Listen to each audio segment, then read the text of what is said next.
देखो, सबसे पहले तो ना एक क्वेश्चन मैंने प्रीवियस लेक्चर में सॉल्व करवाया था। तो वो क्वेश्चन में ना एक चेंजेस है। ये वाला एक क्वेश्चन हमने किया था, ये वाला, और ऐसा वाला एक क्वेश्चन आने का चांस है। एक स्टूडेंट ने इन्फॉर्म किया था कि सेम क्वेश्चन उनके भी कोई पीपीटी में है, बट मुझे तो कोई पीपीटी में सेम क्वेश्चन मिला नहीं, और उसमें डेप्रिसिएशन का अमाउंट अलग है, ऐसे बोला था। ठीक है। तो दूसरी चीज, ये क्वेश्चन में उसने ये भी बताया कि दो सिनेरियो होते हैं। ये इस टाइप के क्वेश्चन में एक सेंसिटिविटी एनालिसिस और एक सिनेरियो एनालिसिस। और ये जो क्वेश्चन है ना, ये सिनेरियो एनालिसिस का है। इसमें सेंसिटिविटी एनालिसिस भी होता है। If anyone have any idea about it कि सेंसिटिविटी, जैसे ये दिया है ना सिनेरियो एनालिसिस, ऐसे में ही किसी चैप्टर में सेंसिटिविटी एनालिसिस भी होता है। वो अगर किसी को पता होगा किस टाइप का सम है, तो you can tell me in which PDF, और you can share, I will teach that also. और ये वाले सब में मैंने एनालाइज किया, क्योंकि क्या अमाउंट लिया है वो तो वो स्टूडेंट ने नहीं बताया। यश इज देयर क्या, अभी यश ठक्कर हैज जॉइंड और नॉट? उसने बोला था यश, यश ठक्कर नॉट जॉइंड। तो इसमें देखो, यहाँ पे ये क्वेश्चन तो तुम लोग प्रीवियस लेक्चर में सुन लेना, खाली एक डेप्रिसिएशन में मैं चेंज कर रहा हूँ। ये ऊपर सब डिटेल्स दिया हुआ है। यस, यस, यश। हाँ सर, बोलो क्या बोल रहे थे आप? ये तुमने बोला था ना, ये क्वेश्चन में डेप्रिसिएशन के अमाउंट में डिफरेंस है कुछ। हाँ हाँ, तो तुम्हारे इसमें क्या लिया है, या 2400 और यहाँ 1800 लिया है क्या? देख लेता हूँ तुमने सर, बोला, एक मिनट। कोई तो पीपीटी में तुमने बोला सेम क्वेश्चन है, बट मुझे कौन से पीपीटी में है एक मिला मिनट नहीं। सर, बोलता हूँ मैं आपको, एक मिनट। तो वो पहले चेंजेस बता देता हूँ। और इसमें सेंसिटिविटी एनालिसिस के कौन से क्वेश्चन, वो भी बता देना। तुमने बोला था दो टाइप है, सिनेरियो और सेंसिटिविटी, और ये तो सिनेरियो बेस्ड है, यहाँ पे लिखा है। तो मैंने तो 2000 ही तीनों सिचुएशन में डेप्रिसिएशन ले लिया था। बट ये किसका है, ये एक्सपेक्टेड वाले के फिगर्स दिए हुए, एक्सपेक्टेड वाले के। तो यहाँ पे एक्सपेक्टेड में इन्वेस्टमेंट था तुम्हारा 20, है ना? और 20 यानी ये थाउजेंड्स में दिया है, और ये 20 है खाली, क्योंकि ये एमएम में दिया है। तो इसको यानी हमने 20,000 लिखा था, मिलियन में यानी तो 6 जीरो आ जाते आगे। तो हम ये बोलेंगे 20,000। तो 20,000 एक्सपेक्टेड दिया था, और 20,000 पे depreciation is 2,000, which is 10%। 2,000 divide by 20,000। तो मैंने तो 2,000 ही तीनों में लिया था। बट अगर ये कॉन्सेप्ट यूज करेंगे तो 24,000 पे इसमें हम 2,400 लेंगे, और इसमें 18,000 पे 1,800 लेंगे। यही पॉसिबिलिटी है। और कोई डेप्रिसिएशन के बारे में कुछ भी इंफॉर्मेशन नहीं है, और कोई हम डेप्रिसिएशन ले भी नहीं सकते। तो सिर्फ इतना चेंजेस है कि 2,400 और 1,800 पहले हम रेट ऑफ डेप्रिसिएशन निकालेंगे, और फिर हम इसको लेंगे। Yes, yes. सर मैंने आपको जो फाइल भेजा ना, उसमें फाइल नंबर 10 में है। 10 ना, ये रहा फाइल नंबर 10।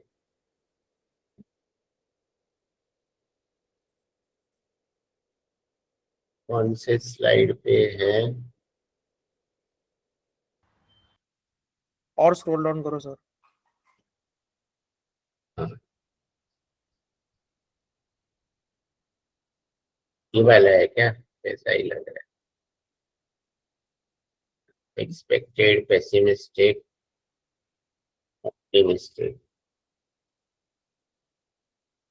और डेप्रिसिएशन, हाँ, 2,400 लिया है इसमें, यानी इन्वेस्टमेंट पे लेना है, ठीक है ना? ठीक है। और 1,800 है, यस। सर इसी फाइल में वो दो टाइप का सम है, सिनारियो वाला और जो मैं बोल रहा था ना। ये सिनेरियो वाला हो गया।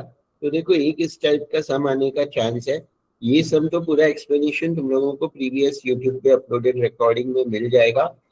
खाली एक चेंजेस है कि ये जो डेप्रिसिएशन है ना, ये दिया हुआ है जो 2000, ये एक्सपेक्टेड का दिया हुआ है, एक्सपेक्टेड यानी इसका। तो ये इन्वेस्टमेंट 20,000 था और उस पर डेप्रिसिएशन 2000। तो देयरफॉर हम लोग पहले रेट ऑफ डेप्रिसिएशन निकाल सकते हैं, जो क्या हो जाएगा 2000 divide by 20,000, that is 10%। That is 10%। 2000 divide by 20,000। तो ये हमारा 10% रेट ऑफ डेप्रिसिएशन आ जाता है, 0.10, राइट। तो ये आने के बाद हम क्या कर सकते हैं, अब हम लोग डेप्रिसिएशन बाकी दोनों का इन्वेस्टमेंट पे निकालेंगे। तो इसका 24,000 है, तो इसका डेप्रिसिएशन 2,400 आएगा। इसका 18,000 इन्वेस्टमेंट है तो 1,800 आएगा। एंड देयरफॉर रिस्पेक्टिवली सारे फिगर्स हमारे चेंज हो जाएंगे, right. All the figures will change accordingly. मैंने फॉर्मूला डाला है तो वो अपने आप हो गया, राइट। और वो कैसे आएगा डेप्रिसिएशन, ये 2,400 और 1,800, मैं इसको कलर चेंज करके यहाँ पे लिख देता हूँ। ये कैसे आएगा, 18,000 इज द इन्वेस्टमेंट इनटू 10%, 1,800। तो investment into rate of depreciation, और ऊपर हमने 10% रेट ऑफ डेप्रिसिएशन निकाला है, राइट। ये फाइल ऑलरेडी शेयर किया हुआ है मैंने, अभी तो मैं इसमें चेंजेस कर रहा हूँ, अभी कर देता हूँ वापस ग्रुप में शेयर।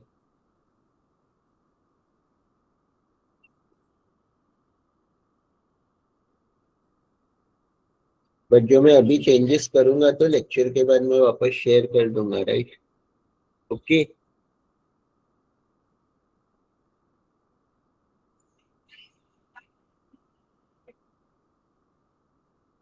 और इसका कैसे आया, 24,000 इंटू 10%।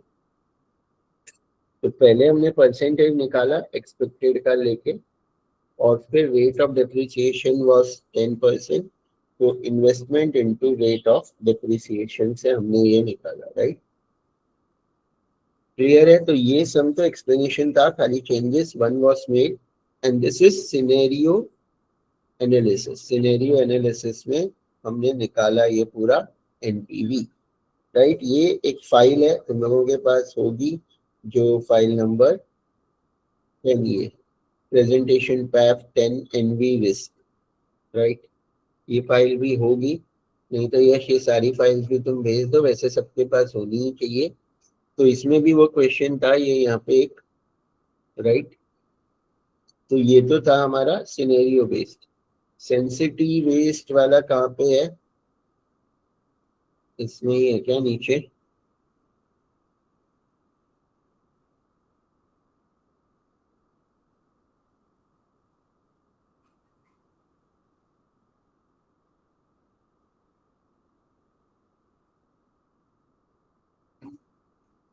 ये भी है क्या तुम लोगों को, ये डिसीजन ट्री वगैरह है, मैनेजिंग रिस्क। इसमें तो सेंसिटिव बेस्ड एनालिसिस यश कौन से शीट पे है इसमें, this is your cash flow forecast, year 0 sales net cash flow, present value of cash flow.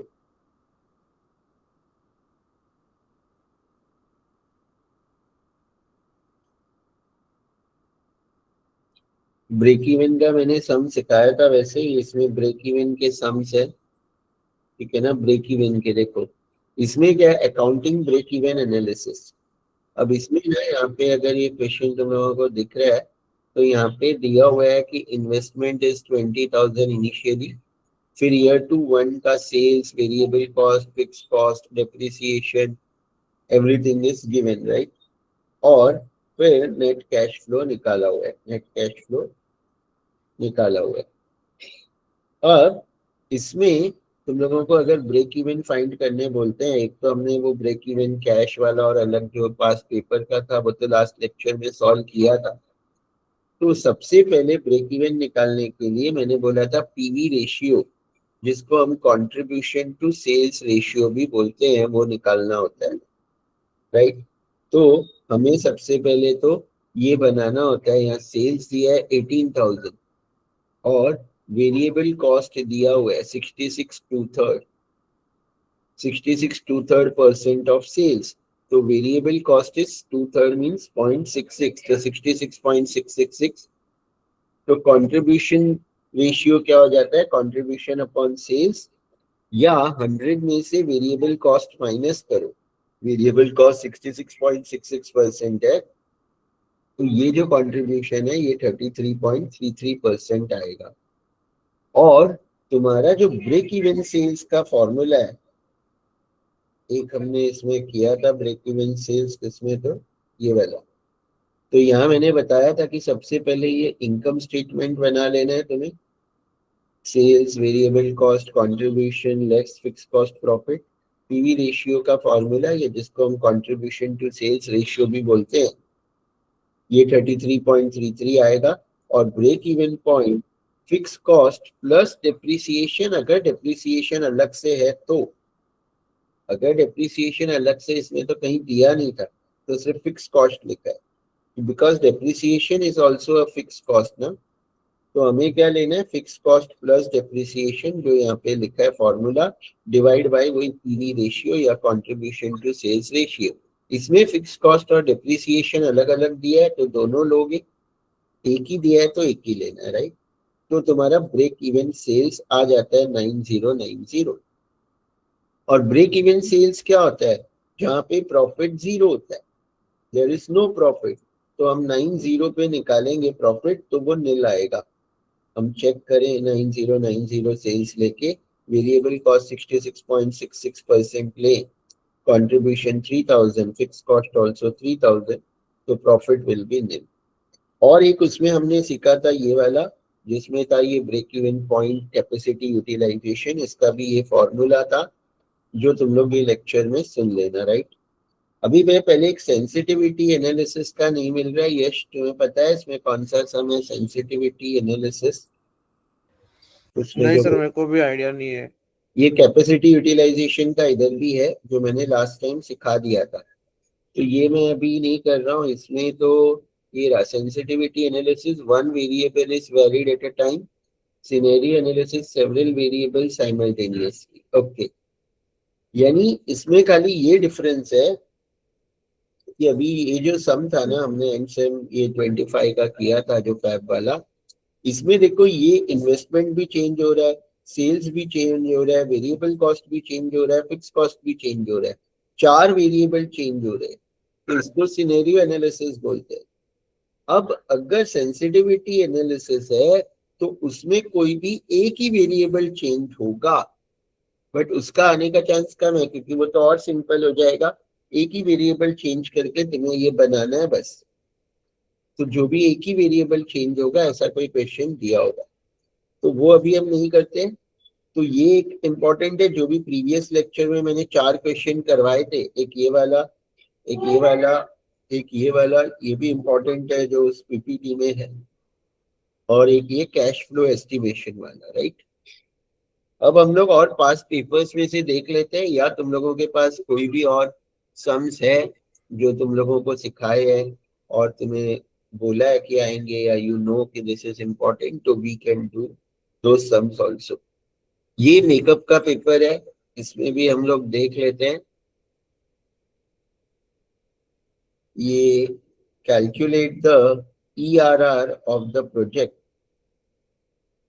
IRR तो सुना था, सोशल कन्वर्जन फैक्टर, ये भी है तुम लोगों को किसी को कुछ टॉपिक, सोशल कन्वर्जन फैक्टर कुछ ऐसे पढ़ा है, या ERR पढ़ा है, तो हम ये करते हैं सॉल्व।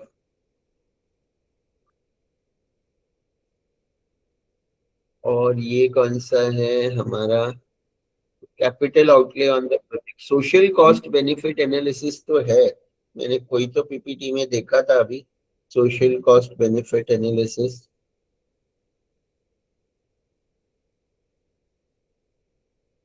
इसमें तो नहीं था भाई।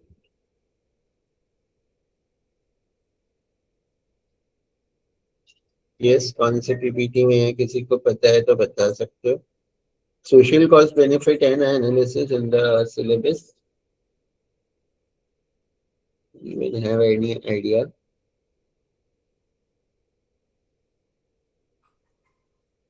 किसी को फटाफट बताओ तो फटाफट सिखा सकता हूँ ना मैं, क्या है?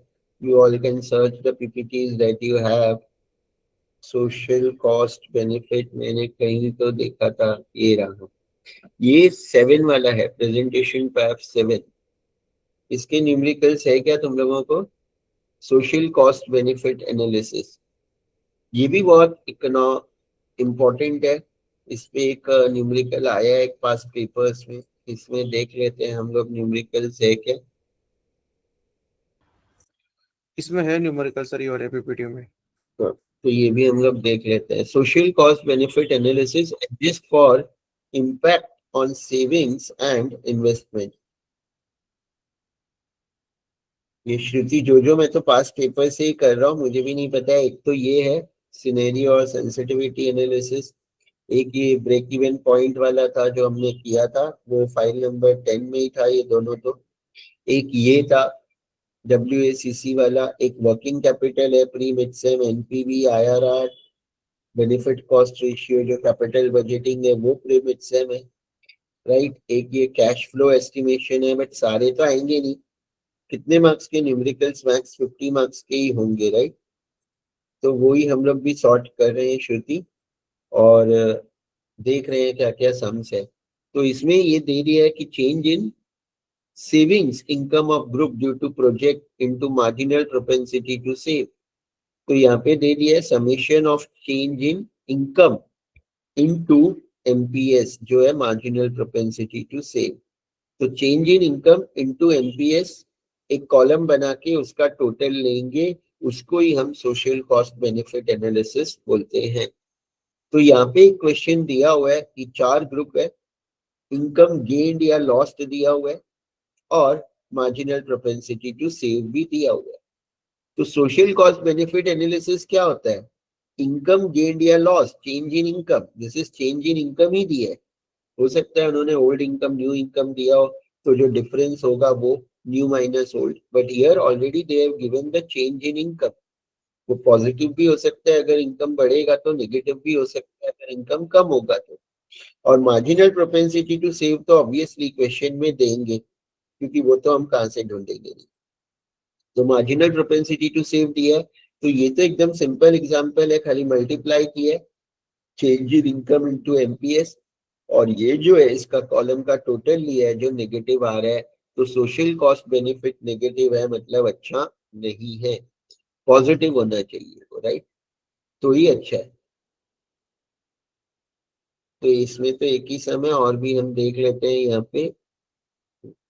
अब यहाँ पे है ये एक और सम, सोशल कन्वर्जन फैक्टर वाला। पहले हम ये सोशल, हाँ वैसा ही है ये सोशल कॉस्ट बेनिफिट, इसमें भी बहुत सारी चीजें दी है। और अच्छा, ये पूरा एक ही सम है, 10A रेवेन्यू, और ये भी दिया है, CF भी नीचे दिया है। ये पूरा एक ही सम है इतना बड़ा, उसमें detailed project document, what are the parameters, और ये वो फाइल में है। हाँ, ऐसा सिखाया है, किसी को याद है तो ये देख लेते हैं फटाफट। 7, तो यहाँ पे भी वैसा ही सम है, लैंड उसका SCF दिया हुआ है, social conversion factor, building and construction का प्रपोर्शन दिया हुआ है TL और R। T यानी ट्रेडेबल, L यानी लेबर, और R यानी रेसिडुअल, यहाँ पे ऊपर लिखा हुआ है। और यहाँ पे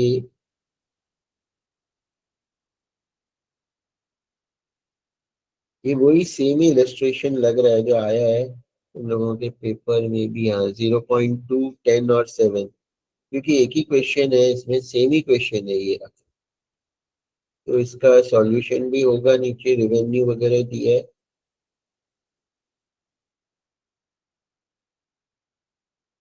इसका सॉल्यूशन यहाँ पे है क्या, ये वाला, विद इनिशियल आउटले, ठीक है, STLR में भी कन्वर्ट किया है, initial value conversion basis total initial. ये पेपर में आया है इतना बड़ा सम, इसका सॉल्यूशन तो इतना है, ये 2 पेज पे, मैं तो ये एक्सप्लेन कर देता हूँ अगर आया तो, बट 20 मार्क्स के लिए है ना तुम लोगों को, ये रहा पूरा, यहाँ पे है, यहाँ तक है, ठीक है, बट मुझे इसको एक्सेल में ही करना पड़ेगा लगता है सॉल्व, है ना, यहाँ से तो समझेगा नहीं तुम लोगों को। यहाँ बहुत फिगर्स तो दिए ऐसे ऐसे कि क्या है ये सारे फिगर्स, रीडेबल। एंड देखो ये क्वेश्चन पहले हम पढ़ लेते हैं, यहाँ पे है पूरा डिटेल में क्वेश्चन। तो a new project for manufacturing a product which is currently being imported is being embraced as per social cost benefit analysis. The project would have a life of 15 years and it will lead to import substitution. The capital outlay of the project will be as follows. कि total कितना पैसा जाएगा, land में जाएगा 0.20 million, building में 10 million, imported equipment जिसका CIF value 6 million है, total value 7 million है, indigenous equipment CIF 40 million, cost including freight खाली, और ये टोटल, तो ये 50 मिलियन, ट्रांसपोर्ट दिया है, engineering and know how fees, pre operative expense, bank charges, total 80 million investment होगा स्टार्टिंग में। वर्किंग कैपिटल जो लगेगा of the project consisting of only imported raw material will be 16 million, और ये एनुअल प्रॉफिटेबिलिटी दिया है कि इतना इन्वेस्ट करने के बाद 100 मिलियन का सेल्स होगा, उसमें 10 मिलियन का रॉ मटेरियल, 40 मिलियन का रॉ मटेरियल, ये सारे एक्सपेंस दिए हुए हैं, और लास्ट में प्रॉफिट 20 मिलियन का होगा एनुअल पर ईयर। और इन लोगों ने दिया हुआ है, given the above information convert the financial cost and benefit into social cost and benefit। Financial cost and benefit को सोशल कॉस्ट एंड बेनिफिट में कन्वर्ट करना है with the help of social conversion factor. तो ये जो social conversion factor है ये important है, इसके बेसिस पे हमें कन्वर्ट करना होता है। तो यहाँ पे लैंड का दिया है, इंडिजीनियस इक्विपमेंट का दिया है, इंजीनियरिंग नो हाउ ये सब का दिया है, और जिसका सोशल कन्वर्जन फैक्टर नहीं दिया है उसमें ये TLR का दिया हुआ है कि कितने ट्रेडेबल है, उसमें कितना लेबर है और कितना रॉ मटेरियल है, राइट। तो वो उन लोग ने दे दिया है।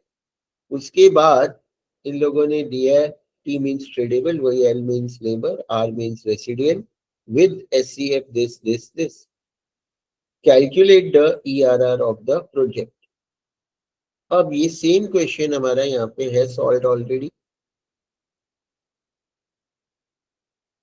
तो तुम लोगों को देखो कैसे कन्वर्ट करना है।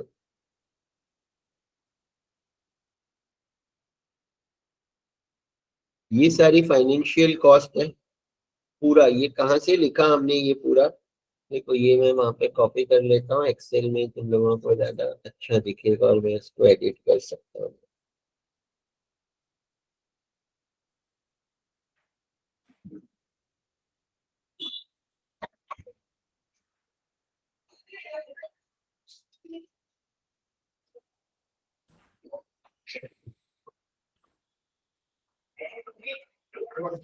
तो ये बहुत इजी लगेगा, क्वेश्चन जितना बड़ा है ना तो उसको देख के मत डर जाना।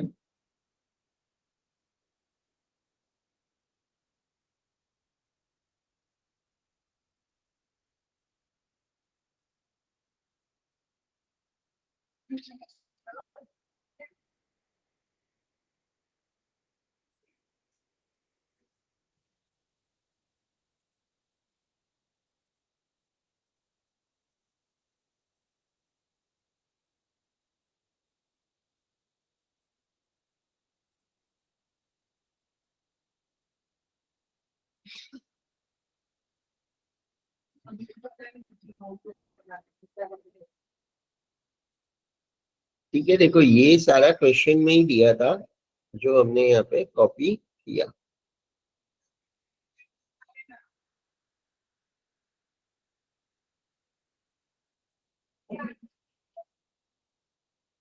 See this was the question. तो ये जो पूरा कॉस्ट दिया था फाइनेंशियल की कितना लगेगा, लैंड, बिल्डिंग, इंपोर्टेड इक्विपमेंट, ये पूरा 80, राइट, वही हमने यहाँ पे ले लिया 750। खाली 80 में हमने ये वर्किंग कैपिटल जो अलग से नीचे दिया था, ये तो पूरा 80 है, प्लस ये वर्किंग कैपिटल रिक्वायरमेंट था 16 मिलियन, वो भी हमने लिया because that is also our cost. तो इनिशियली टोटल हमारा 96 मिलियन जाएगा। और ये कन्वर्जन बेसिस जो है वो भी क्वेश्चन में ही दिया था नीचे, इन द क्वेश्चन ओनली, यहाँ पे ये टेबल में दिया हुआ है सबका, लैंड, बिल्डिंग, सबका एससीएफ दिया है तो हमें एससीएफ लिखना है, प्रपोर्शन दिया है तो प्रपोर्शन यहाँ पे लिख लिया हमने, राइट। और इंपोर्टेड इक्विपमेंट जिसका भी सीआईएफ वैल्यू दिया है ना, उसमें कोई भी कन्वर्जन बेसिस सीआईएफ वैल्यू पे करना है। जहाँ पे भी हमने क्वेश्चन में दिया था, जैसे यहाँ पे अगर क्वेश्चन में देखोगे तो वर्किंग कैपिटल का भी सीआईएफ दिया है ना, और इसका भी इंपोर्टेड इक्विपमेंट का भी दिया है, इंडिजीनियस इक्विपमेंट का भी दिया है, राइट। तो उसका हम लोग ये नहीं लेंगे, एससीएफ नहीं लेंगे, जिसका भी सीआईएफ वैल्यू दिया है वो हम सीआईएफ वैल्यू वहां पे लिख देंगे, राइट। क्लियर है। अब ये सारी डिटेल तो क्वेश्चन में दी गई। अब हमें करना क्या है, ये इनिशियल ट्रेडेबल वैल्यू कैसे आएगा। तो ये जो एससीएफ दिया है 1/1.5, तो 0.2 इंटू 1/1.5 करो तो वो आना चाहिए इंटू 1/1, तो 0.13 आ रहा है जो वहां पे दिया है, राइट। तो ये जो कॉलम है ये कैसे आएगी, ये जो कॉलम है ये तुम्हारी इससे ही आएगी। तो ये वैल्यू तुम लोगों को लिखना है, ट्रेडेबल वैल्यू, या इसको जो भी हेडिंग दे रहे हो तुम लोग।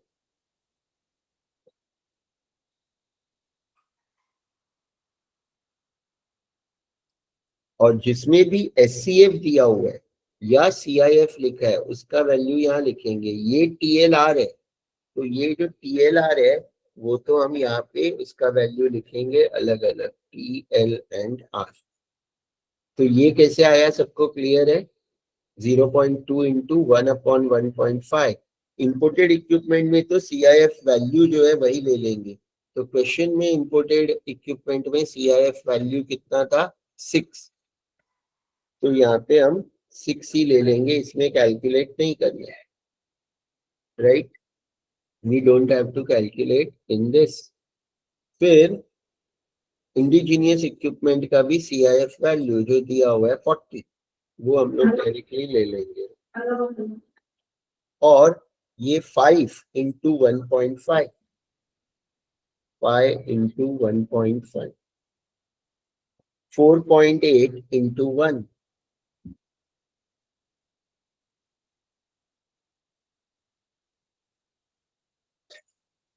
so that is 4.8 इंटू 1, और ये 2 इंटू 0.2, 2 इंटू 0.02, और ये CIF value of working capital which was given in the question 12 million, right? CIF value of working capital, तो ये भी हमने यहाँ पे 12 ले लिया। और ये अगर 2 डिजिट तक लेंगे तो फिर 13 ही आएगा जो यहाँ पे लिया हुआ है सॉल्यूशन में, राइट। 0.136, 40, 7.5, 4.8, 0.04, 12, इसका टोटल हम ले लेंगे यहाँ पे। तो देख लेते हैं टोटल सेम आ रहा है क्या। 70.47 जो वहां पे भी है। अब ये टीएलआर किसका लेना है, जिसमें भी ये टीएलआर दिया है, ये 2 में ही दिया हुआ है, यानी बिल्डिंग और इसका। तो ये टी में क्या आएगा, बिल्डिंग 10 है और टी कितना है 0.5, तो इसमें क्या आएगा 10 इंटू 0.5 तो 5। एल में कितना आएगा 0.25, तो 10 into 0.25, right. So this will be 10 into 0.25, और वैसे ही आर में भी 10 इंटू 0.25। वैसे ही इसका भी हमें निकालना है, 1 है ट्रांसपोर्ट और इसका 0.65 टी में लेना है, तो दैट इज 1 इंटू 0.65 एंड वही आ जाएगा 0.25, 1 इंटू एंड 1 इंटू 0.10, राइट। और यहाँ पे ये चारों कॉलम का टोटल लिया है, तो मैं भी ये बाकी तीनों कॉलम का टोटल ले लेता। तो ये जो 3 कॉलम है स्टार्टिंग के, ये तो क्वेश्चन में दिए थे, ये 4 हमने कैसे निकाले समझ में आया। और जिसका CIF दिया है उसका SCF नहीं लेना है, CIF ही लिखना है यहाँ पे कन्वर्जन बेसिस में, और उसका CIF जो वैल्यू दिया है वही लेना है, राइट। तो ये तो हमारा हो गया। अब टोटल इनिशियल ट्रेडेबल वैल्यू था 70.47। अब ये कॉलम कैसे बनाएंगे, देखो ये भी मैं एक्सप्लेन कर देता हूँ वहां पे। ये टेबल, अब ये टेबल नीचे बनाते हैं हम अलग से।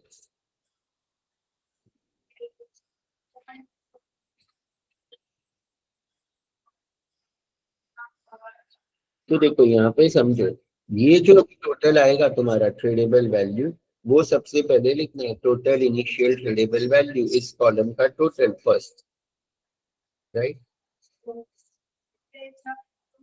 अब इसके बाद क्या करना है, ये जो टोटल्स आए थे ट्रेडेबल, लेबर और आर के ना, उनको तुम्हें क्या करना है SCF से डिवाइड करना है या मल्टीप्लाई। जो भी SCF का रेशियो है उससे तुम्हें करना है। जैसे अभी बिल्डिंग का आया था ये, है ना 5.6, ये किसका है ट्रेडेबल का। अब ये रेशियो कहाँ मिलेगा तुम्हें, क्वेश्चन में दिया होगा 1.5, 0.5, 1.5 यहाँ पे दिया है ये, इसका SCF तो नहीं दिया है, ये 1.5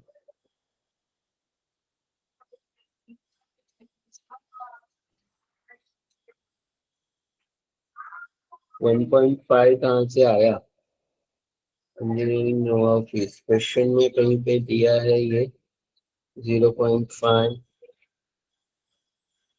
इसका तो SCF दिया ही नहीं है। ये लैंड का है 1/1.5, तो ये इंजीनियरिंग एंड नोवा का है 1.5। लेबर का अच्छा 0.5 यहाँ पे दिया हुआ है, ये हो सकता है। और क्या ट्रेडेबल का कहाँ से मिलेगा,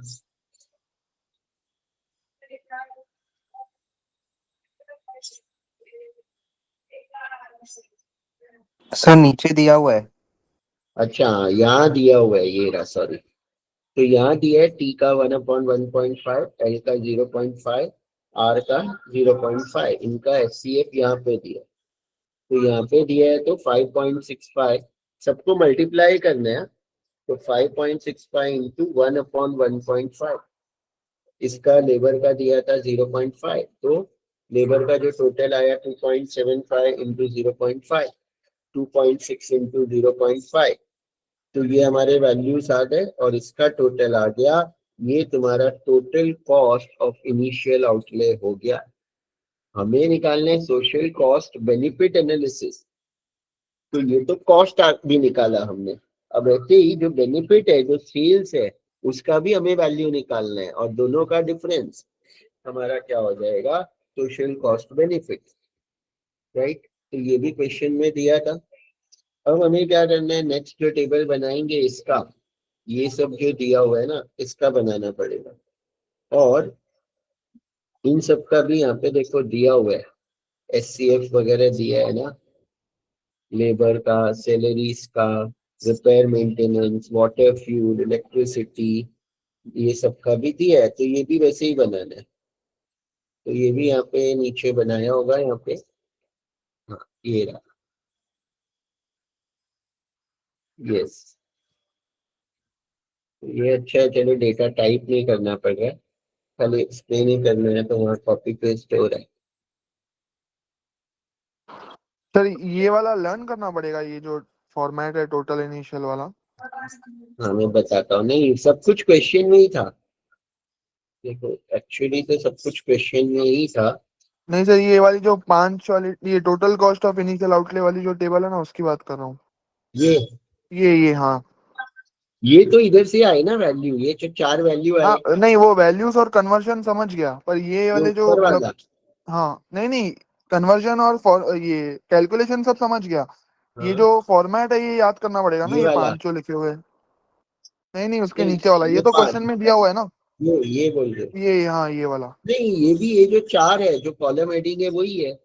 ये ऊपर ट्रेडेबल वैल्यू है, ये ट्रेडेबल वही, cost of tradable component, cost of labour, cost of raw material, ये जो 4 हेडिंग है ना वही है इधर, वही चारों लेना। और ये 70.47 को कन्वर्ट नहीं करना है ना किसी से कुछ। नहीं नहीं, वो नहीं करना है, क्योंकि वो तो ट्रेडेबल वैल्यू ही है ना, ओके। सिर्फ TLR को करना है, राइट। ये कौन सा पेपर था, इसमें है, ये PPT में भी है। This is October 2022 makeup paper है।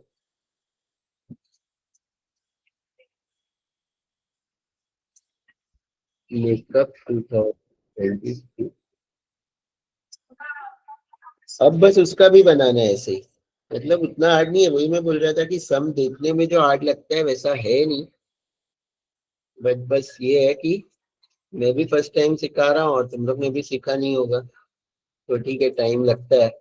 बट देखो, अगर तुम लोग के पास, देखो, बस इतना कॉन्फिडेंट होता है कि सम्स का सॉल्यूशन है और क्वेश्चन है, तो आई कैन एक्सप्लेन। और ये मैंने इसके पहले कभी नहीं सिखाया, बट सॉल्यूशन है तो हम पढ़ देख के समझ के कर सकते हैं।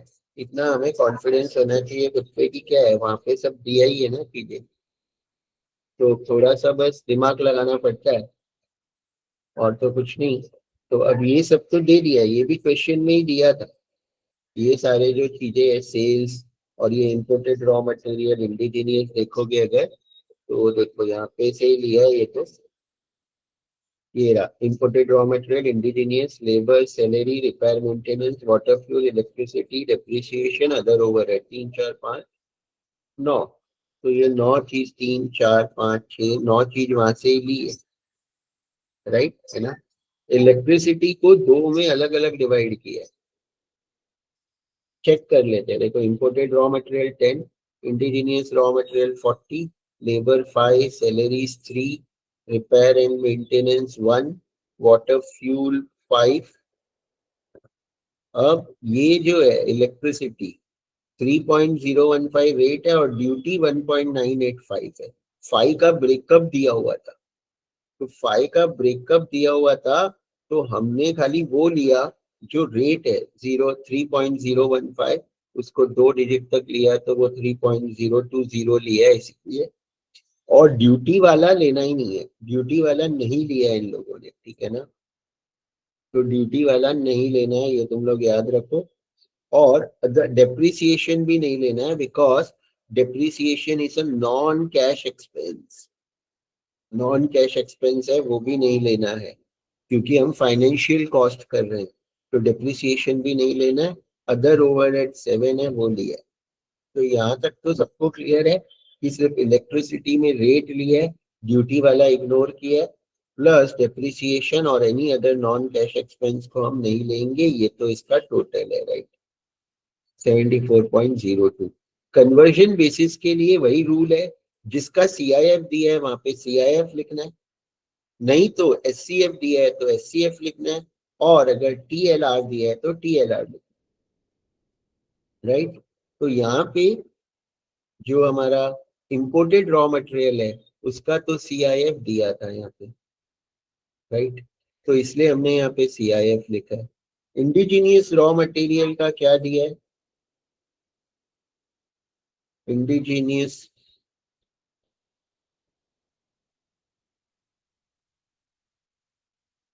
रॉ मटेरियल का तो कुछ दिया नहीं है, यहाँ पे कितना लिया इन लोगों ने 0.80, ये कहाँ से आया, क्वेश्चन में है 0.80, सैलरीज का है, या तो क्वेश्चन में मिसिंग है क्या, डोमेस्टिक स्टोर्स, हाँ यहाँ दिया है डोमेस्टिक स्टोर्स, स्टोर्स का मतलब रॉ मटेरियल होता है, डोमेस्टिक स्टोर्स, स्टोर्स का मतलब रॉ मटेरियल और डोमेस्टिक मतलब इंडिजीनियस, तो वर्ड अलग है बस। तो यहाँ पे दिया है वो 0.80 जो हमने यहाँ पे लिया ये SCF, ठीक है ना। उसके बाद लेबर का तो दिया ही है क्वेश्चन में, ये रहा 0.50, देन सैलरीज का भी दिया है 0.80, और देन रिपेयर एंड मेंटेनेंस का 1/1/5 वो भी हमने यहाँ पे ले लिया है। वाटर फ्यूल का ये दिया है TLR, तो हमने TLR लिख दिया। इलेक्ट्रिसिटी रेट का भी TLR, क्योंकि इलेक्ट्रिसिटी का भी TLR दिया है। अदर ओवरहेड्स का भी 1/1.5 दिया हुआ है, तो सबका दिया है। और सेल्स अलग लिखेंगे क्योंकि ये सब एक्सपेंस है, उसका टोटल अलग लेंगे, सेल्स का अलग लेंगे, राइट। तो सेल्स इसलिए हम लोगों ने नीचे लिखा हुआ है यहाँ पे। अब सेल्स का भी यहाँ पे दिया होगा, सेल्स का किधर दिया है, ये रहा, CIF वैल्यू 10,000 पर टन है, CIF वैल्यू 7,000 पर टन, ठीक है। तो यहाँ पे 10,000 पर टन के हिसाब से जो वैल्यू दिया था वो तो हमने ले लिया 100, बट उसमें हमने CIF वैल्यू लिखा। अब इसमें भी हमें वही कॉलम्स बनानी है जो हमने वहां पे बनाई थी, यानी इनिशियल, फिर TL और R, वही हमें 4 कॉलम बनानी है। और जिसका SCF या वो दिया हुआ है CIF वैल्यू, वो तो इनिशियल में आ जाएगा, जिसका TL और R दिया है वो हम TLR में निकालेंगे, राइट। तो इंपोर्टेड रॉ मटेरियल का तो CIF वैल्यू था क्वेश्चन में, तो जो भी इंपोर्टेड रॉ मटेरियल का CIF वैल्यू है 8 मिलियन, वो हम यहाँ पे ले लेंगे। और इसको तो SCF दिया हुआ है, तो हम क्या करेंगे 40 इंटू 0.80, ये हमारा 5 into 0.5, this will be 3 into 0.8, and this will be 1 into 1 divided by 1.5, 2 digit तक लेते हैं क्योंकि सारे फिगर्स हमने 2 डेसिमल तक ही लिए हैं। देन ये TLR है, तो ये तो TLR में लेना है, 5 इंटू T है 0.5 यानी 50%, तो 5 इंटू 0.5, L है 5 इंटू 0.25, और ये भी सेम है, R भी 5 इंटू 0.25। ये अभी ये सब रेट है जो, that is 3.02 into 0.71, and this is 3.02 into 0.13, and this is 3.02 into 0.16। ये भी हम 2 डेसिमल तक कन्वर्ट कर देते हैं, तो ये भी हो गया। फिर ये ओवरहेड का तो SCF भी है, तो यहाँ पे लेंगे, that is 7 into 1 divide by 1.5। Sales का CIF वैल्यू दिया है, तो वो वैल्यू हमें लेना पड़ेगा।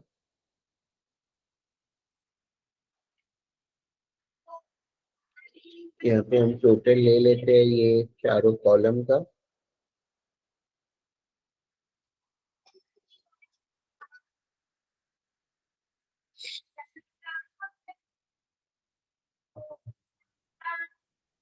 वहां से चेक कर लेते हैं सेम आ रहा है क्या। 50.24, ठीक है, 4.64, 1.64, 1.73, क्योंकि एक्सेल है ना और मैंने टोटल लिया है तो वो राउंडिंग ऑफ में प्रॉब्लम है, बट ठीक है 50.24 वो एक डेसिमल से फर्क नहीं पड़ेगा, तो ये टोटल आ गया। अब सेल्स का CIF वैल्यू कैसे निकालेंगे।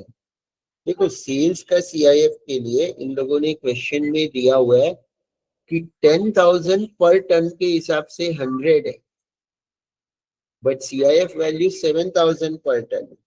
तो सिंपल क्रॉस मल्टीप्लाई कि 10,000 पर टन रेट है तो तुम्हारा 100 मिलियन है। तो अगर CIF वैल्यू 7,000 है तो what will be your this, ये निकालना आता है सबको, क्रॉस मल्टीप्लिकेशन, यानी 7,000 इंटू 100 डिवाइड बाई 10,000, राइट।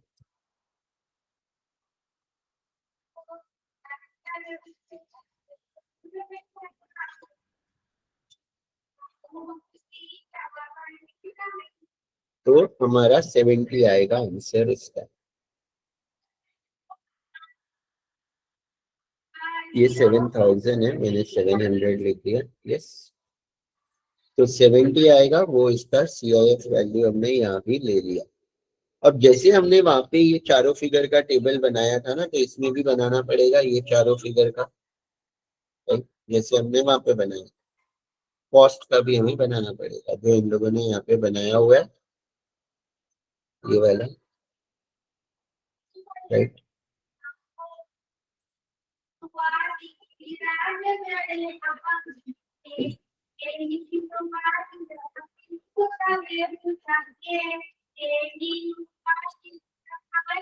तो इनिशियल ट्रेडेबल वैल्यू 50.23 ले लिया।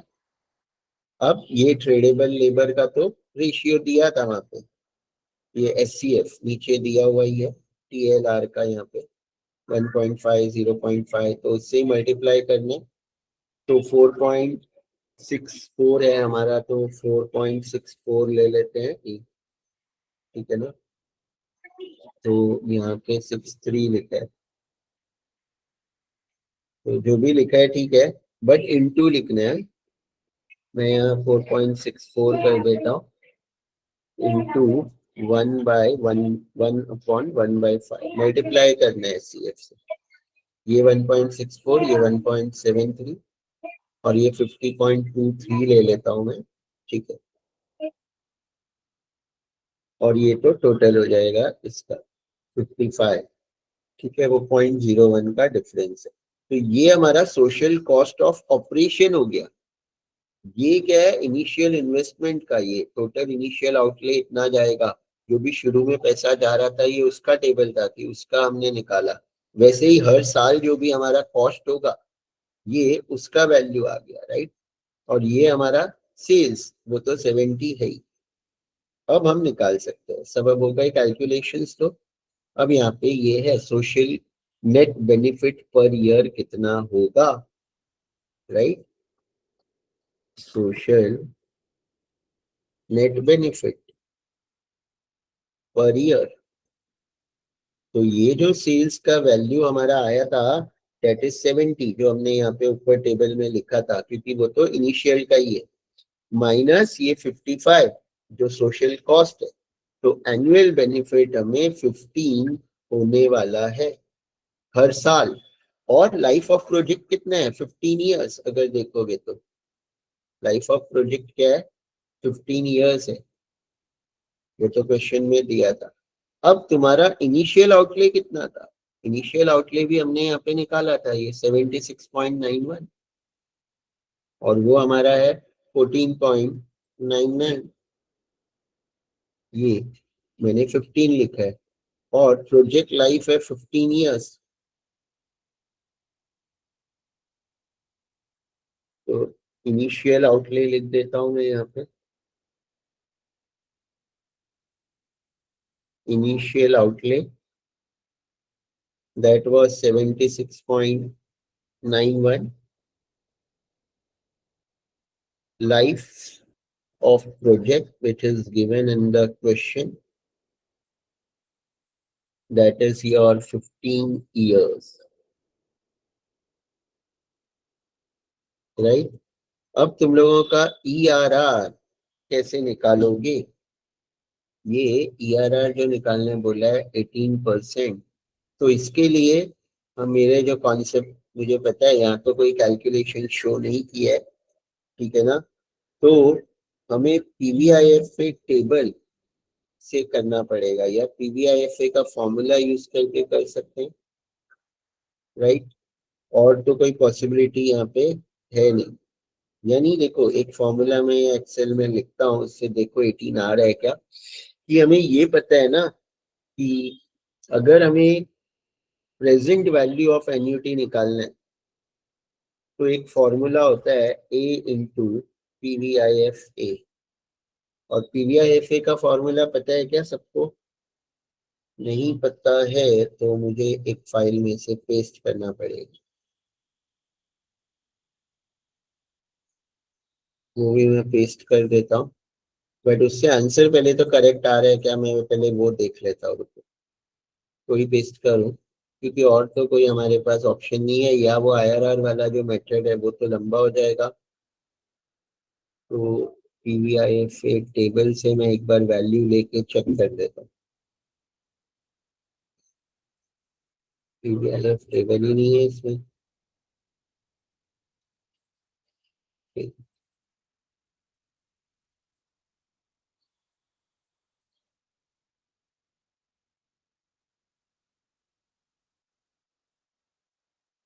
This is your PVIF table.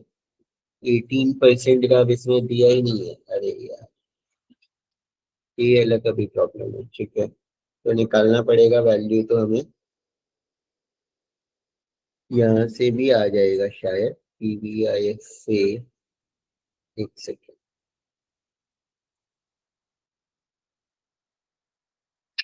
नहीं आता है यहाँ पे तो। ठीक है, तो सर फॉर्मूला इसमें ये आर क्या कंसीडर करना है फॉर्मूला में? आर तो फाइंड करना है, वही तो इसकी फॉर्मूला तो सर वो होती है ना पीवीआईएफ की 1 - 1/1 + r raise to n the whole divide by R. तो ये PVA क्या हो जाएगा, जो इनिशियल आउटले है। देखो मैं लिखता ही हूँ, मैं फॉर्मूला ही बता देता हूँ सबको, तुम्हें तो पता है, वही बता देता हूँ। चलो, अब किसी को याद है कि नहीं है? हमारा टाइम वैल्यू वाला फाइल किधर है? अरे यार, ये तो एनसन का है ना। फॉर्मूला में पेस्ट कर देता हूँ, क्योंकि वो मैं टाइप एक्सेल में करूंगा तो समझेगा नहीं। इसमें देखो ऐसे ऊपर नीचे लिखा हुआ है वर्ड फाइल में। ये जो राइट में है ये फॉर्मूला है, समझे क्या?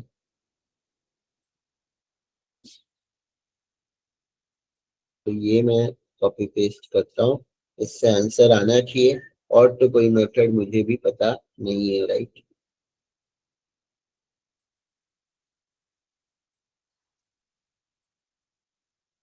तो देख लेते हैं इससे अब सॉल्व करके। तो ये फॉर्मूला है पूरा जो मैंने यहाँ लिखा।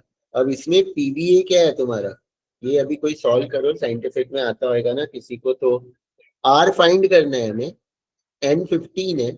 PVA जो है ना यहाँ पे PVA, वो हमारा 76.91 है। N is 15। ठीक है, और क्या चाहिए? A वो है जो 15 आया हमारा, या 15.01, या इसको A जो हमारा 15 आया, ये social net benefit per year, वो उसमें 15.1 था, तो 15 या वो ले लो A। और R फाइंड करना है, तो एक बार कोई सॉल्व करो, कोई कर रहा है? साइंटिफिक में आता है ना ये वाला, वो शिफ्ट कैल्क और सॉल्व दबाते हैं ना, वो X फाइंड करना होता है, R को X लेके। Anyone is doing? तो बता दो, कर रहे हो ना? कि किसी को नहीं आता है तो मैं बताता हूँ, और अगर आता है तो वो कैसे करना है वो मैं बाद में बता दूंगा, लेकिन अगर आंसर राइट आ रहा है तो। सर आता तो नहीं है, मतलब वो एक्स वगैरह नहीं आता है। किसी को भी नहीं आता है? किसी को तो आता होगा। रुको, फिर मुझे एक बार साइंटिफिक कैलसी लगेगा। रुको, मैं पहले चेक करूँ, आंसर 18 आ गया तो मैं सिखा दूंगा साइंटिफिक में इसको कैसे सॉल्व करना है। Because I am not sure कि ERR क्या होता है। IRR तो मैंने सिखाया है, IRR तो ठीक है। तो लेट मी चेक, वैल्यूज में डाल देता हूँ मेरे साइंटिफिक में, जस्ट अ सेकेंड। शिफ्ट दबा के x. 6.91 is equal to it's 26.91 is equal to, ये है हमारा 15.1 0.01 ले लेता हूँ जो मैंने लिया था, then into, then up down की, देन योर ब्रैकेट में भी लेना पड़ेगा ये 1 माइनस, ठीक है, 1 minus then up down 1 upon bracket में 1 प्लस आर, आर की जगह पे हमें लेना है एक्स, और bracket close power 15, then down arrow and down arrow, और नीचे भी हमें लेना है ये आर, तो अल्फा और ये एक्स। अब इसका हाँ आ रहा है आंसर 0.1786 आ रहा है, विच इज 18%। अब ये मैं बता दूंगा कैसे सॉल्व करना है, साइंटिफिक सब निकाल लो, है कि नहीं है।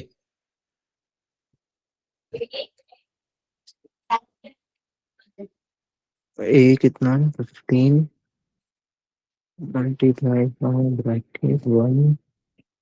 ये ना चलो मैं 50.24 ले लेता हूँ यहाँ पे, तो थोड़ा नहीं तो 15 ना सेम लगेगा ना तुम लोगों को, तो कंफ्यूजन नहीं हो जाए, क्योंकि उन लोग ने भी वहां पे वो लिया हुआ है, तो वो तो आंसर में कुछ फर्क नहीं पड़ेगा। तो जस्ट ये आएगा 55.01, तो ये हमारा हो जाएगा 14.99 बस। तो नहीं 14.99, तो ए 14.99 लेके 15 लेके भी सॉल्व करो, थोड़ा बहुत इधर उधर आएगा, ठीक है। अब देखो सबके पास है साइंटिफिक, मैं थोड़ा बताऊं, समझोगे ध्यान से, साइंटिफिक तो यूज किया है, फटाफट समझ लो, आई एम एक्सप्लेनिंग, ठीक है। देखो सबसे पहले तो नॉर्मल एफपीवीए यानी जो हमारा 76.91 है वो नॉर्मल टाइप करोगे, सब लोग टाइप किया है सबने। उसके बाद इक्वल टू के लिए तुम अल्फा और जो CALC बटन है सेकेंड लाइन में फर्स्ट बटन, अल्फा और CALC दबाओगे तो इक्वल टू आ जाएगा। उसके बाद नंबर है जो हमारा है 14.99, राइट, 14.99 नंबर ले लोगे एक ही जगह पे, फिर इंटू साइन दबाओगे, इंटू नॉर्मल। उसके बाद CALC के नीचे ना ऐसे दो बॉक्स बने हैं जिसको मैं बोलता हूँ अप डाउन की, यानी थर्ड लाइन में फर्स्ट बटन, वो वाला दबाओगे तो तुम्हारा जो स्क्रीन है वो न्यूमरेटर डिनोमिनेटर में डिवाइड हो जाएगा, राइट। उसके बाद कुछ भी ब्रैकेट लेने की भी जरूरत नहीं है, डायरेक्ट 1 टाइप करोगे, 1 और फिर माइनस साइन, फिर वापस से वो अप डाउन की प्रेस करोगे, जो थर्ड लाइन का फर्स्ट की है, वापस जो न्यूमरेटर है वो भी अप डाउन में डिवाइड हो जाएगा। फिर उसके न्यूमरेटर में यानी यहाँ पे ये 1 लिखोगे, ये वाला, फिर राइट एरो दबाओगे तो कर्सर इधर आ जाएगा, इधर ब्रैकेट ओपन करोगे, ब्रैकेट में 1 प्लस ये x लाने के लिए अल्फा, और जो क्लोज ब्रैकेट है 9 के ऊपर वाला की वो दबाओगे तो इधर x आ जाएगा जहाँ पे r है, फिर ब्रैकेट क्लोज करोगे, फिर पावर का बटन दबाओगे, राइट, जो x रेज टू बॉक्स है x स्क्वायर के बाजू में थर्ड लाइन में फोर्थ की, तो कर्सर पावर में आ जाएगा, वहां पे 15 टाइप करोगे, फिर राइट एरो दबाओगे, राइट एरो एक या दो बार दबाने पे कर्सर इधर आएगा नीचे, और यहाँ पे अल्फा और क्लोज ब्रैकेट दबाओगे तो यहाँ भी x आ जाएगा। ये पूरा एज इट इज टाइप होने के बाद तुम्हें शिफ्ट, फिर CALC, फिर जो एकदम लास्ट बटन है equal to, normal equal to, वो तीनों बटन एक एक करके दबा के छोड़ देना है। आंसर आने में 10, 20, 30 सेकेंड लग सकते हैं, तो तुम्हारा आंसर आएगा 0.17826 समथिंग, यानी 0.1783 अगर 14.99 लेंगे तो। सर सब वैल्यूज इनपुट करने के बाद क्या बोला आपने? अल्फा प्लस नहीं शिफ्ट फिर Shift. CALC उसके नीचे वाला, और फिर Yes. लास्ट वाला इक्वल टू, एकदम एंड वाला, शिफ्ट कैल्क और इक्वल टू। और रुक जाना है, टाइम लग सकता है 30 सेकेंड्स। Yes, sir. कुछ बीच में की प्रेस नहीं करना है, तो वो तुम्हारा ERR हो जाएगा। तो ये सम भी अगर आ गया तो हो आ जाए कल 20 मार्क्स के लिए, तो पढ़ाने का कुछ फायदा भी हो जाएगा, क्योंकि इसमें हमने काफी टाइम लिया। और भी देखते हैं, तो ये भी तुम लोग देख लेना। तो ERR is 17.83 is equal to 18%। 1783 आ रहा है, 14.99 लेंगे तो, राइट।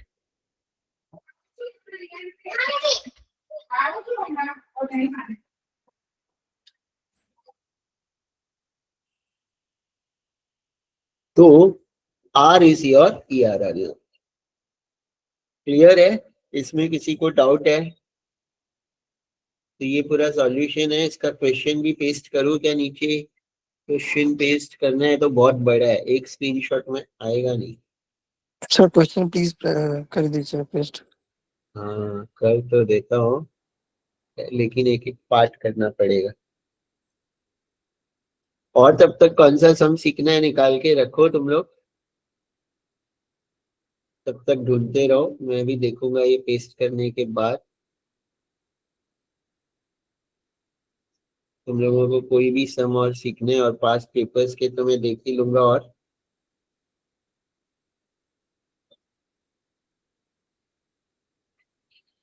ये पूरा एक पे आ जाएगा क्या? नहीं आएगा। ओके, तो ये भी पूरा एक पे नहीं आ रहा है ना? ठीक है,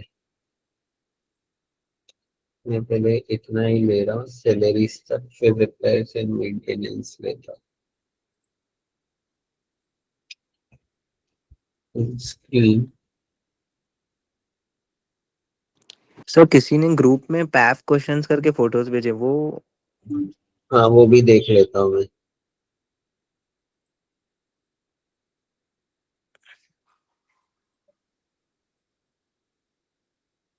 नीचे नीचे ही डाल रहा हूँ। क्वेश्चन बहुत बड़ा है बट सॉल्यूशन इतना हार्ड नहीं था। ठीक है ना? वापस रिकॉर्डिंग देख लेना, जब अपलोड होगी तो क्लियरली समझ जाएगा सब कुछ। किसी का मिस हुआ है स्टार्टिंग का एंड ऑल, तो ये क्वेश्चन देख के मत डरो। और होप अब तो आ जाए, क्योंकि अब मेरे को तो आ गया ये क्वेश्चन। अब ऐसा टाइप का मैं तो सॉल्व कर सकता हूँ।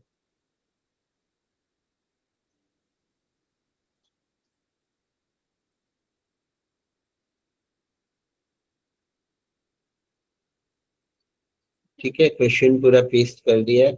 मेकअप 22, इसके नीचे ही क्वेश्चन है। और एक बार ये पेपर में और क्या आया है, बस ये क्वेश्चन था। और ये भी है, break even of the project पूछा है, राइट। और explain the concept of free cash flow to the firm and free cash flow to equity. ये थियोरी क्वेश्चन है, और ये FCFF और FCFE इंपॉर्टेंट है। ये और भी पेपर में एक बार आया था। ये तो थियोरी क्वेश्चन है, इवन पूछा है फाइनेंशियल, जो बहुत सिंपल है। ये भी मैं एक्सप्लेन, अच्छा ये तो वो पेपर उधर था ही PPT में, जो मैं एक्सप्लेन कर चुका हूँ, राइट। हाँ सर सेम है, but financial break even point.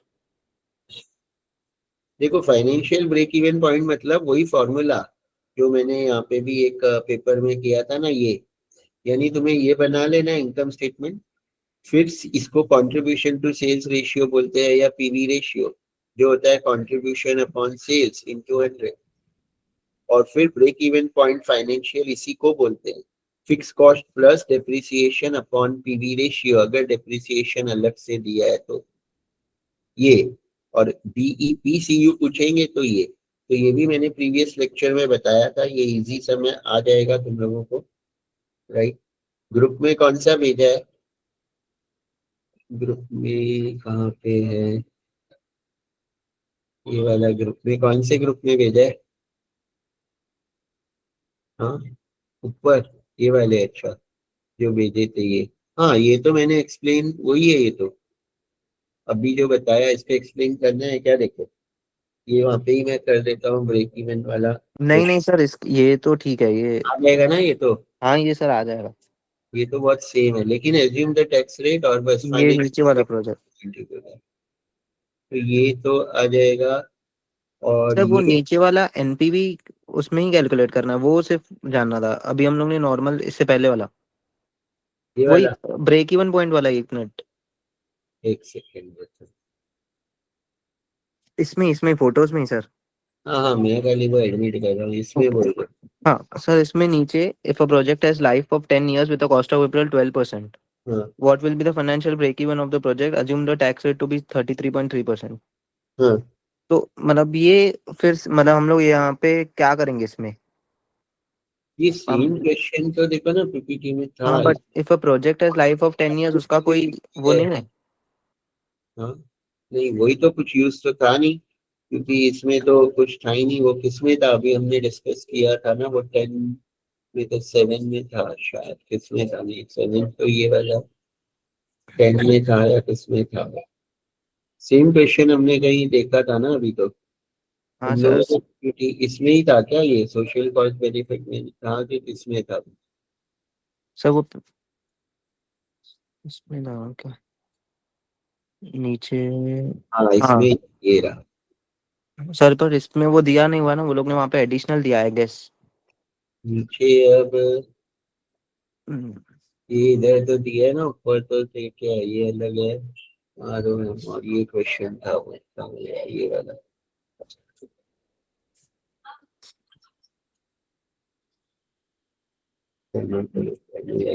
तो यहाँ पे ये लोग ने नीचे प्रॉफिट आफ्टर टैक्स ये सब कैलकुलेट किया है। ये वाला क्वेश्चन था ना, मतलब हम्म 1090 सेल्स ब्रेक इवन निकाला, और यहाँ पे नीचे variable cost to sales ratio, contribution, fixed cost, depreciation, pre-tax profit tax at a sales of इतना, cash flow 2000 plus 0.067 into 0.222 of sales, present value of cash flow और इनिशियल इन्वेस्टमेंट। एनपीवी भी निकाला है क्या इन लोगों ने? Yes sir. 20,000 डिवाइड बाय 1.254, तो तुम्हारा सेल्स आएगा। सेल्स निकाला है, एनपीवी नहीं। 15,949 निकाला है इन लोगों ने। ठीक, देखो ये भी मैं एक्सप्लेन कर देता हूँ, ये पार्ट भी अगर सॉल्व करना है तो। सर अब इसमें लेकिन ये कितने मार्क्स का था? 10। Accounting break even and financial break even, what is the difference between, वो भी पूछा है इसमें।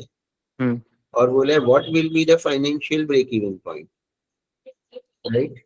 हाँ तो एक सेकेंड रुको, मेरे हिसाब से तो ये दोनों में क्या डिफरेंस है अकाउंटिंग और फाइनेंशियल में, वो मैं देख लेता हूँ। तुम लोगों का इसमें चैट जीपीटी है, उन लोगों ने आगे निकाला है वो तो समझ गया, बट इसमें वो नहीं पूछा है ना। इसमें वो लोग ने वही question. Financial break even point बोला है, राइट? समझ गया मैं।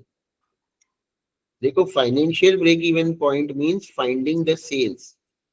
फाइनेंशियल ब्रेक इवन पॉइंट क्या होता है? Finding the value of sales where the profit will be nil. और अकाउंटिंग ब्रेक इवन पॉइंट है ना, उसके लिए ये फॉर्मूला है, fix cost plus depreciation upon PV ratio, right? तो वो मैं क्वेश्चन ना यहाँ पे ही पेस्ट करता हूँ, और वो भी मैं एक्सप्लेन करता हूँ जो आगे का पार्ट है फिर, तो तुम लोगों को समझेगा क्लियरली, राइट? और इसमें भी क्वेश्चन आया नहीं, ठीक है, अच्छा हुआ तुमने याद दिलाया। दोनों अलग है, accounting break even and financial break even point. Theory तो तुम लोगों को मिल जाएगा चैट जीपीटी पे, आगे का मैं एक्सप्लेन ये फाइल में कर देता हूँ यहाँ पे, जो मैंने ये एंडसम वाला शीट है ना इसमें ही कर देता हूँ। और वो उस पीपीटी में देखो किया भी है। अब सबसे पहले तो अगर अकाउंटिंग ब्रेक इवन पॉइंट बोलेंगे ना, अकाउंटिंग ब्रेक इवन, तो उसके लिए ये वाला है जो हम इनकम स्टेटमेंट बना के करते हैं।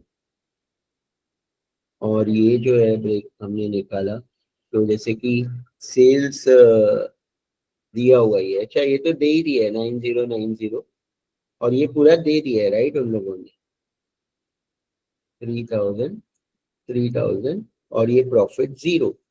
तो ये जो है 9090 ये अकाउंटिंग बीईपी है right, which is already given. अब बोला है उन्होंने what will be the financial break even point. तो अगर तुम लोग फाइनेंशियल ब्रेक इवन पॉइंट बोलते हो, इसका मतलब क्या होता है कि डेप्रिसिएशन तो हमें इफेक्ट लेना नहीं है, डेप्रिसिएशन का इफेक्ट नहीं लेना है। तो पहले तो हमारा कंट्रीब्यूशन टू सेल्स रेशियो क्या है वो हम निकालेंगे राइट, वो हम निकालते हैं ना, और वो क्वेश्चन में इसमें ऊपर दिया है कि निकालना पड़ेगा, दिया है 67% to sale is the variable cost.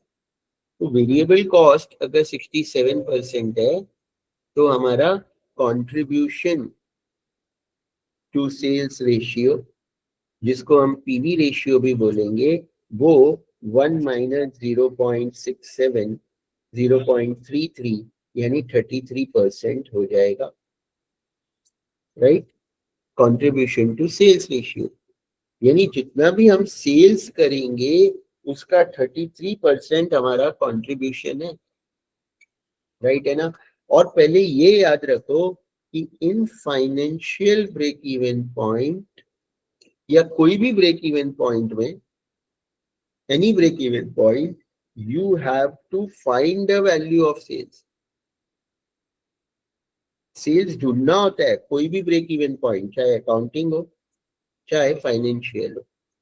तो फाइनेंशियल वर्ड हटा देता हूं, अकाउंटिंग में भी हमें सेल्स ही ढूंढना होता है, जो सेल्स का वैल्यू आएगा वो हमारा आंसर होता है right. To let sales be x, मैं एक्स ले रहा हूं, या सेल वर्ड भी हम लिख सकते हैं राइट। अगर मेरा सेल एक्स है और इसमें खाली एक चीज ध्यान रखना है कि हमें कैश फ्लो निकालना है, कैश फ्लो। तो कैश फ्लो निकालना है तो हमारा यही फॉर्मूला है कि अगर प्रॉफिट निकालना है तो what is the formula of profit, what is the formula of profit, हाँ बताओ मुझे। अगर मुझे ये प्रॉफिट निकालना है, ये तो मैंने टेबल में लिखा, तो मेरा कंट्रीब्यूशन कैसे आएगा, contribution is nothing but sales into PV ratio. तो मेरा कंट्रीब्यूशन क्या होता है, सेल्स इनटू वही CS ratio, contribution to sales ratio या पीवी रेशियो। तो x 0.33x मेरा आ जाएगा ये कंट्रीब्यूशन। और मेरा प्रॉफिट क्या होता है, contribution minus fix cost. But financial में डेप्रिसिएशन नहीं करना है माइनस, फाइनेंशियल में हमें क्या करना है, डेप्रिसिएशन माइनस नहीं करेंगे, बट प्री टैक्स प्रॉफिट हम निकाल सकते हैं। अच्छा टैक्स भी माइनस करना है ना हमें, तो करना पड़ेगा। तो ये तो हमारा हो गया सेल्स, और फिक्स कॉस्ट क्या है 3000, तो हमारा प्रॉफिट क्या हो जाएगा 0.33x माइनस 3000। अब ये क्या हो जाएगा, profit before tax, but tax rate भी दिया हुआ है 33.33%। तो हमारा ये क्या हो जाएगा, ये है profit before tax, profit before tax. तो अगर अब इसको प्रॉफिट आफ्टर टैक्स निकालना है तो इसमें से टैक्स भी माइनस करेंगे, तो that is 0.33x minus 3000 into 1 minus tax rate. Tax rate कितना है 33.33, तो 0.3333, इसको ऐसे हम करेंगे तो हमारा पैट बनेगा that is 0.33x minus 3000 into 0.6667, जो उन लोगों ने भी यहाँ पे लिखा हुआ है, 667 into this profit after tax. और तुम्हारा कैश फ्लो क्या हो जाएगा पता है? वो तुम लोगों को ये पता है कि ये प्रॉफिट आफ्टर टैक्स है, अगर ये बिफोर टैक्स है। तुम लोगों को अगर कैपिटल बजटिंग याद होगा तो हम कैश फ्लो कैसे निकालते हैं, ये मैंने एक सम में तो निकाला ही था ना उस दिन यहाँ पे, ये वाला। हाँ, तो जब हमारा ये पीबीटी लेस सर ये इतना इतना कॉम्प्लिकेटेड हमको 10 मार्क्स के लिए आने वाला है? कॉम्प्लिकेटेड नहीं है, मैं देखो इजी वे में बताने की कोशिश करता हूँ। ये पीबीटी लेस टैक्स पैट और एड डेप्रिसिएशन करते हैं तो कैश फ्लो आता है। तो यहाँ पे भी हमें वही करना है। तो पैट आ गया, उसमें डेप्रिसिएशन ऐड करेंगे तो कैश फ्लो आएगा। मैं तुम्हें एक एक स्टेप वाइज बता रहा था, तुम डायरेक्ट भी लिख सकते थे, but 0.33x minus 3000 into 0.6667 plus depreciation that is 2000। अब वही उन लोगों ने यहाँ पे भी लिया है ये कि कैश फ्लो कैसे आएगा। ये इसको सॉल्व करोगे तो तुम्हारा आंसर आएगा, जो भी नंबर है, x तो x ही रहेगा, बाकी पूरे नंबर को सॉल्व करोगे तो आएगा 0.222x। ये तुम्हारा कैश फ्लो हो गया, एनुअल कैश फ्लो, राइट। अगर तुम लोगों को ये ज्यादा हार्ड लग रहा है तो सिंपल ऐसे याद रख सकते हो तुम्हें कि कैश फ्लो का मैं फॉर्मूला बना के दे देता हूँ। कैश फ्लो क्या है? जो भी CS रेशियो रहेगा, है ना, into sales, CS ratio into sales minus fix cost into 1 minus T, और ये पूरा ब्रैकेट में प्लस डेप्रीसिएशन। बस ये याद कर लो। तो ये सारे स्टेप स्किप करो। CS रेशियो निकालने के बाद सेल्स को तो x लिया है, बाकी सारे वैल्यू तुम्हें दिए हुए रहेंगे क्वेश्चन में, तो तुम्हारा सॉल्व हो जाएगा। अगर वो स्टेप वाइज जिसको हार्ड लगता है तो डायरेक्टली ये फॉर्मूला करना, तो तुम्हारा राइट ही आएगा। इससे इजी नहीं कर सकता मैं इसको, ये तो अभी याद रखना पड़ेगा। और क्यों, अब वो एक्सप्लेन करने का टाइम नहीं है। ठीक है, तो कैश फ्लो आ जाएगा, क्लियर है सबको? आइदर विद दिस फॉर्मूला और विद स्टेप वाइज। अब ये कैश फ्लो आ गया, अब इन लोग ने बोला है ब्रेक इवन। तो ब्रेक इवन कब होगा? जब ये cash flow annual cash flow है और हमारा इनिशियल इन्वेस्टमेंट कितना है, when NPV is 0 at financial break even point. ये भी देखो, समझो तुम लोग, at financial break even point ना,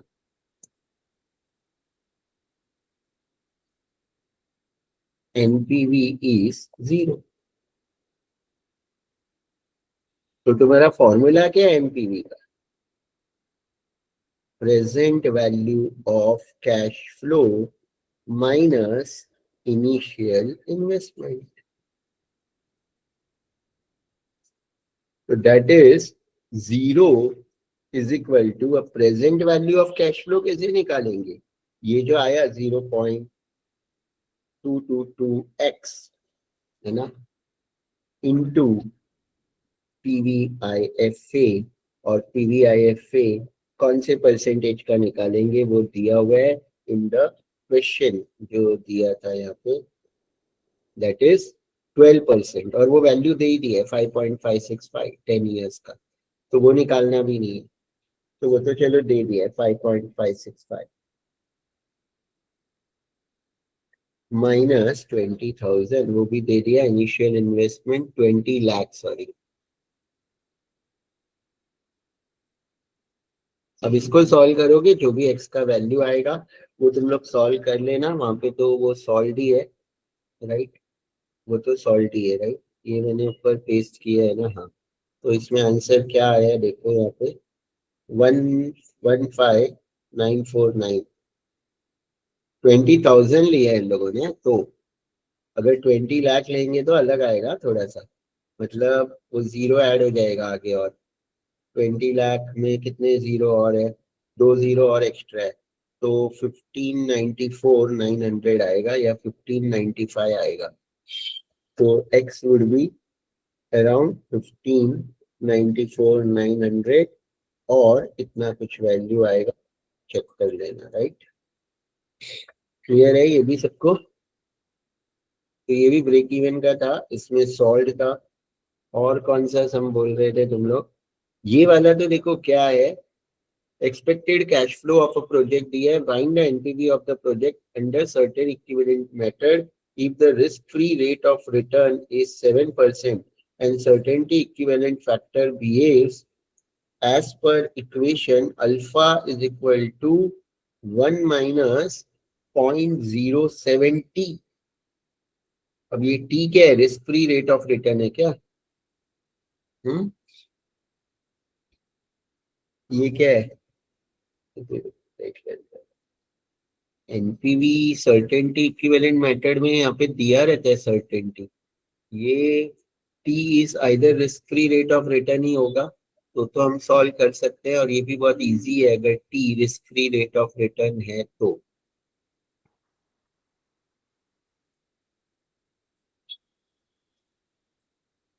क्यों नहीं हो रहा है ये? इमेज पहले मुझे एक्सेल में पेस्ट करना पड़ेगा।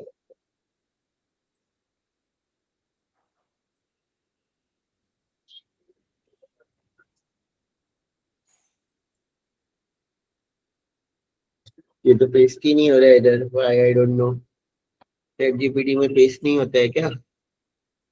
और इसको कैसे करें? सर आपका वो खत्म हो चुका है लगभग, क्योंकि आपका जो नहीं, सर्च का मैं यूज ही नहीं करता हूँ। वो सर्च का आइकन तो उसको आपको सेव करके बाद में एडिट करना पड़ेगा। मैंने तो आज तो कोई लेक्चर ही नहीं लिया और यूज ही नहीं किया 1-2 दिन से, तो खत्म इमेज था। को सेव करके आपको उसमें इंसर्ट करना होगा, इसको सेव करके इमेज में। क्या पता अभी, तुम लोग कोई करो ये इमेज देखो एक बार, और खाली मुझे ये बताओ टी 7% लिया है क्या? वो उस हिसाब से तो मैं सॉल्व कर दूंगा। मैं तब तक दूसरा क्वेश्चन देखता हूँ क्या है। और तो ये तो एफसीएफई वाला है, हाँ, फ्री कैश फ्लो वाला और एफसीएफई वाला, ये भी बहुत बड़ा सम है। लेकिन ये 5 मिनट करते हैं लास्ट में। और एक क्वेश्चन और था ना, बस हो गए, 3 ही क्वेश्चन थे, 4 थे ना। एक ये है, यहाँ domestic prices world prices from the, ये तो 5 मार्क्स वाला है, इफेक्टिव रेट ऑफ प्रोटेक्शन। ये भी कहीं एक पीपीटी में था, अगर मैंने याद किया, मैंने एक पीपीटी गो थ्रू कर रहा था, तो ये वाला क्वेश्चन भी किसी में सॉल्व है। ये तो डिस्कस नहीं करते हैं, 5 मार्क्स का ही है, मेन वो वाला करते हैं। और एक बड़ा क्वेश्चन और है, अगर ये वाला करना हो तो। ये वाला मैंने किया है क्या, देख लेता हूँ, या ये वाला ही किया था क्या लास्ट टाइम? एक किया तो था ऐसे हमने 24 में। हाँ, ये वाला तो मैंने लास्ट टाइम एक्सप्लेन किया है, बट उसमें खाली थोड़ा सा डिफरेंस है कुछ, शायद देखते हैं।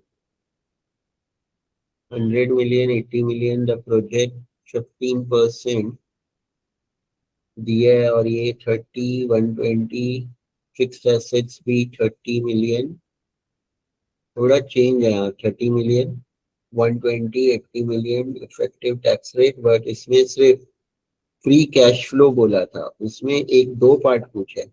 इसमें जो फर्स्ट पार्ट है वो मैंने सॉल्व किया है, सेकेंड पार्ट सॉल्व नहीं किया है। सेकेंड पार्ट, राइट, ये अलग है। FCFE which will appear if cash flow statement is in relation to equity। अब इन दोनों में क्या डिफरेंस है, ये भी हमें देखना पड़ेगा। किसी ने वो वाला किया chat GPT?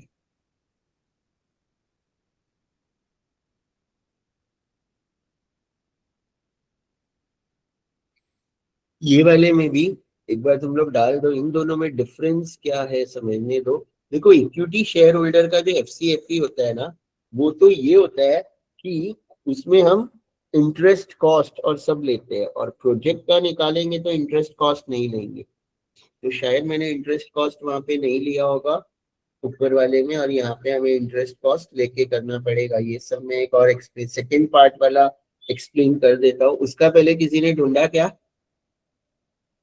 Image anyone have done chat GPT की नहीं?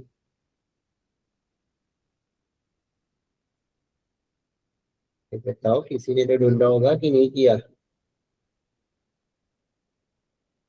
सर नहीं किया, बट वो बाद में करते हैं, अभी ये वाले अभी तक किया नहीं है सर वो। फिर मुझे ये बताना है 7% टी लिया है या नहीं लिया है, बस। फिर वो तो 5 मिनट में ही सॉल्व हो जाएगा। ये वाला करना है पहले, ठीक है? ये वाला करते हैं पहले।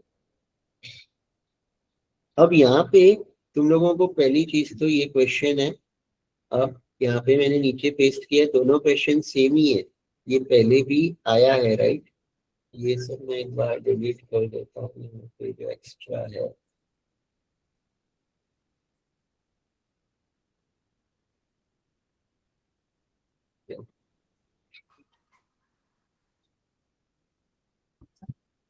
अब जब हम ये निकाल रहे हैं, ये FCFF है जो हमने निकाला है। ये जो है ना, ये नेट कैश फ्लो, एनपीवी नहीं निकालना है इसमें। एनपीवी तो पूछा ही नहीं है ना क्वेश्चन में। About it is free cash flow for the project, तो ये भी मैं डिलीट कर देता हूँ एनपीवी। तो ये जो है, ये दिस इज योर FCFF, मैं लिख देता हूँ। और ये कैसे निकाला वो तो तुम लोग वहां से देख लोगे, राइट?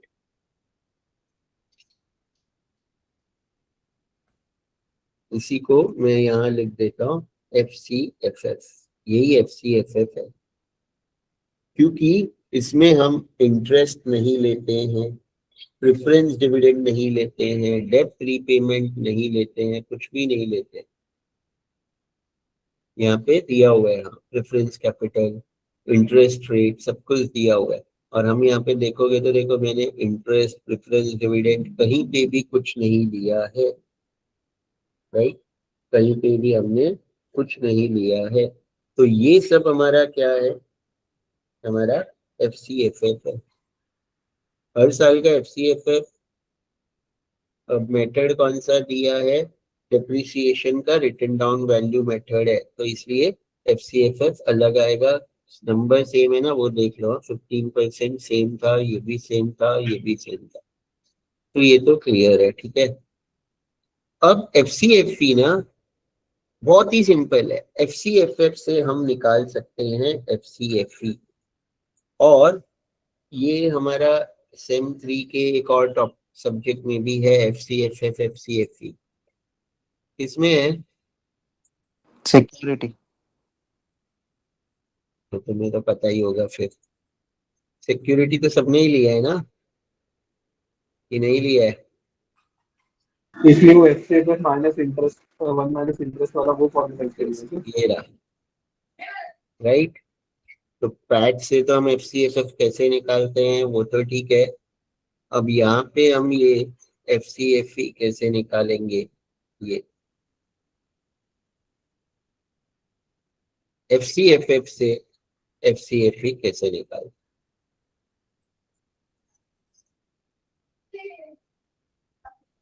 है ना? तो कैलकुलेटिंग FCFE, तो अगर वो तुम्हें समझ गया। अब ये सारे कॉलम्स भी, अच्छा 5 साल के अलग अलग है ना ये FCFF, तो हमें तो ये कॉलम्स भी बनाने पड़ेंगे ना आगे 5। और वो 5 साल का ही बनाना है, इनिशियल आउटफ्लो का नहीं है।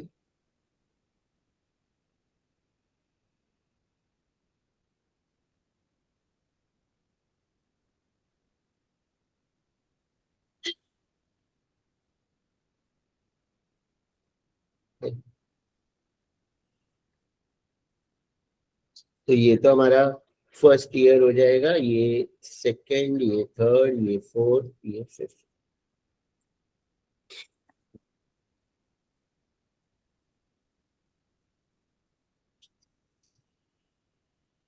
अब ये FCFF तो जो हमारा ऊपर आएगा, that is sale with the FCFF, यहाँ से ये।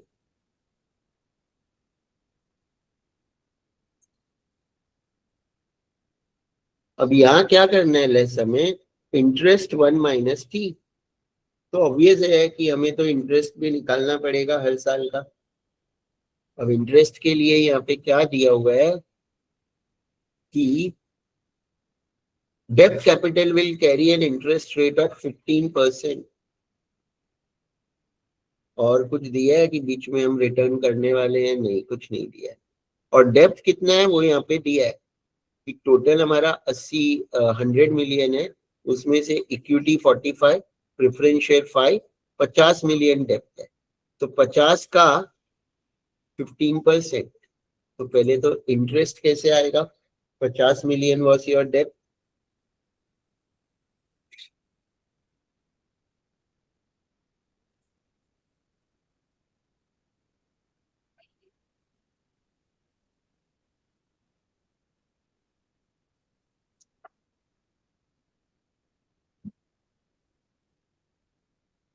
$7.5, और टैक्स रेट भी क्वेश्चन में दिया हुआ ही है यहाँ पे, टैक्स रेट है 30%। तो तुम्हारा इंटरेस्ट 1 माइनस टी क्या हो जाएगा? दैट इज 7.5 इंटू 1 माइनस 0.3, तो दैट इज 0.7। तो 7.5 इंटू 0.7, 5.25, ये तुम्हारा यहाँ पे आ जाएगा सब ईयर्स में।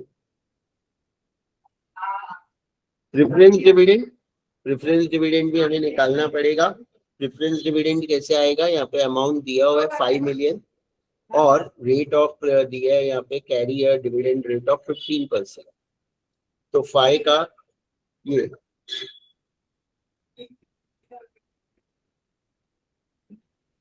तो दैट इज 5 मिलियन इंटू 15%,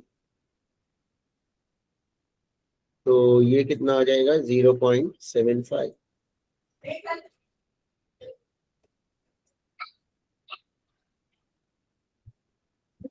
अब कोई नया बोरोइंग लेंगे तो वो ऐड करते हैं, बट बोरोइंग तो स्टार्टिंग में ही लेने वाले हैं, तो कुछ ऐड नहीं होगा।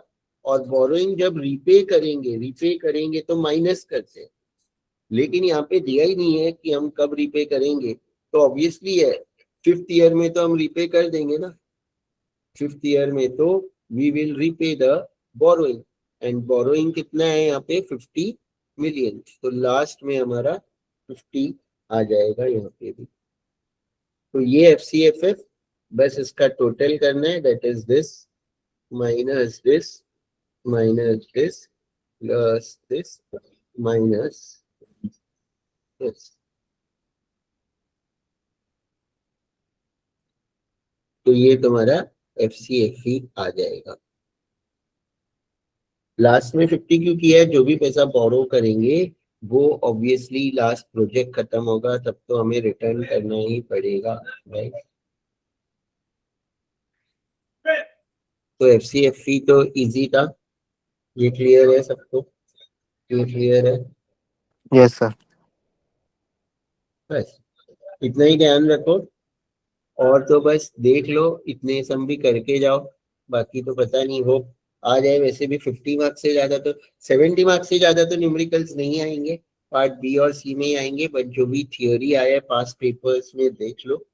कुछ किसी को डाउट है तो ग्रुप में भेज देना, मैं वो वॉइस रिकॉर्ड करके एक्सप्लेन करके भेज 12 बजे के बाद मैं फ्री होऊंगा तभी, राइट? कुछ और बचेगा तो एक बार देख लेना। सर ये फाइल सिर्फ शेयर कर देना प्लीज। हाँ, ये मैं अभी कर देता हूँ फाइल शेयर, और ये भी